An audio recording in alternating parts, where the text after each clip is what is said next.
என்ன விசேஷம் இங்க பீச்சுக்கு போறீங்களோ?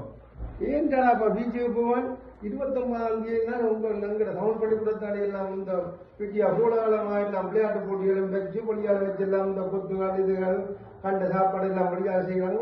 பீச்சுக்கு போய் நாங்க பாபிக்கு போடுவான். அதுவும் பல சிரமமான சாப்பாடு எல்லாம் அவங்க செய்யணும். அதோட நல்ல முட்டி உடைச்சல் கை விழுவையல் அதுகளுக்கு சங்கீத கதை எல்லாம் இருக்கு. அங்கே வாங்குறாப்பா போய் நல்ல விக்கிரமா இருக்கு. நல்ல சர்வேத்துகளும் இதுகளும் இலங்கை சாப்பாடுகள் தாயக சாப்பாடுகள் நடக்குது. போட்டு தாங்கி போட்டு வருவோம் வாங்குறோம். அப்ப என்ன அப்ப நான் எங்களுக்கு எல்லாம் இருக்குது மேனேஜுக்கு எல்லாம் இருக்கா. நான் இந்த பிள்ளைகளுக்கு நாங்க என்ன செய்யறோம் அங்க கூட்டி கொண்டு அந்த பிள்ளைகளுக்கு தானே அந்த பவுன்சி காய்ச்சல்களாம் ஃபேஸ் பெயிண்டிங்கெல்லாம் கண்டதெல்லாம் கிடக்குது. இந்த பிள்ளைகள் நல்லா இந்த வெயிலுக்கு ஊருக்கு போக மாட்டேன்னு சொல்லுங்க. பாருங்க நீங்க வந்து பாருங்க கோலாகலமான விளையாட்டுகளை சும்மா இதை விட்டுட்டு நெடுகளும் பீச் எடுத்துருக்கீங்க.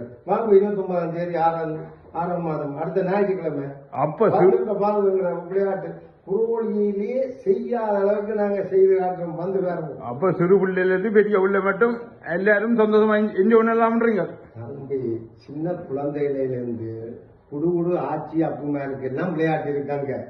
இங்க வந்து பாருங்க சங்கீத கதிரை இருக்குது. எங்கட அக்கா அண்டிகளுக்கு எல்லாம் கைவிடுவ போட்டி இருக்குது. அதோட முட்டி உடைச்சல் இருக்கு. அதுக்கு ஆற்ற செலவு போகுதோ முட்டி போகுதோ இயற்கை வந்து பாருங்க. அப்ப நான் 29ஆம் தேதி ஓக போறேன். வந்து சந்திப்போம். நன்றி வணக்கம். நன்றி வாங்க.